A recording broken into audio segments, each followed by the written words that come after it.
একটা না সাপ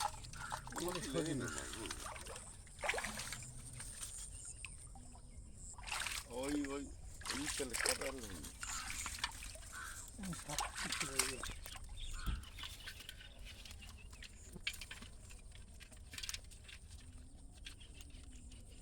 বাজারে ছোড়াও যেত তাহলে তোর হালাম নাই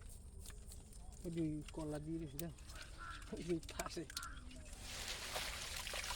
ওই নামছে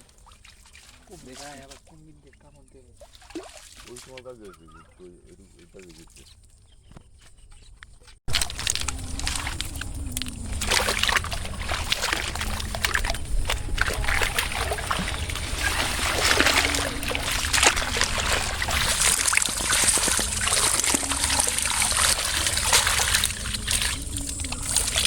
তাইলে কি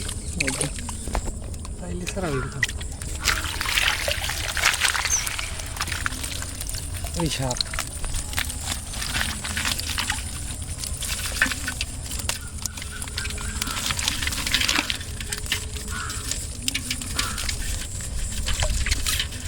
পাইলে জায়গায় নিয়ে